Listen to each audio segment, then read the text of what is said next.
Ny mety ho toetry ny andro any an-dranomasina ny alakamisy 10 aprily 2022 amin'ny 9 ora maraina hatramin'ny zoma 1 10 aprily 2022 amin'ny 9 ora maraina. Tsy misy ny filasana fampitandremana momba ny alin-drano. Ho an'ny morontsiraka atsinanana tanjon'ny bombaomby hatrany amin'ny tanjona angotsy. Anorona tandrifon-drano indraindray. Ho avy atsimo atsinanana ny drivotra ka ho 7 hatramin'ny 20 km isan'ora. Ho avy atsinanana ny atoandro ka ho 7 km isan'ora. Adiny mpanonja nanonja be ny ranomasina. Havon'ny onja 1 hatramin'ny 1.5 metatra. Tanjona angotsy hatrany manoro. Anorona tandrifon-drano indraindray. Ho avy avaratra ny drivotra ka ho 7 hatramin'ny 20 km isan'ora.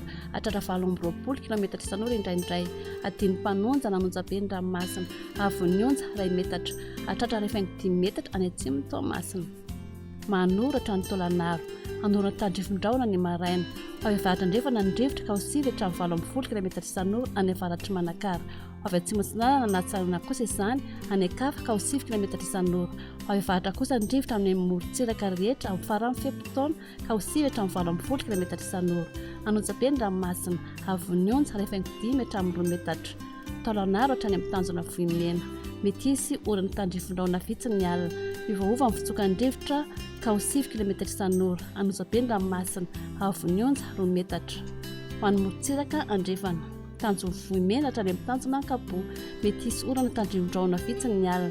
Ho avy andrefana navaratra andrefana ny drivotra ka ho 7 hatramin'ny 20 km isan'ora. Anonja be na herin'ny ranomasina. Havon'ny onja 1.5 metatra. Hatratra 2 metatra indraindray any amin'ny tendrony atsimo. Tanjona ankapo hatrany amin'ny tanjona filanandro. Omaina amin'ny ankapobeny. Ho avy andrefana ny drivotra ka ho 7 hatramin'ny 20 km isan'ora. Ho avy atsimo kosa izany ny alina ka ho 20 km isan'ora. Adiny mpanonja nanonja be ny ranomasina. Havon'ny onja 8.5 hatramin'ny 1 metatra. Hatratra 1.5 metatra indraindray.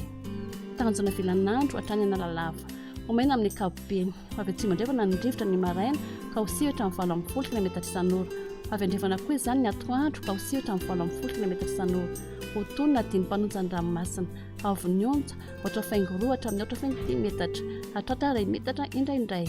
Analalava hatrany amin'ny tanjona bombaomby. Tombanana isy orana tandrifon-drano hatrany manakaiky an'osy be ny alina. Miovaova amin'ny fitsokan'ny drivotra ka ho 7 hatramin'ny 20 km isan'ora. Otonina adiny mpanonja ny ranomasina. Havon'ny onja latsaky ny 8.5 metatra.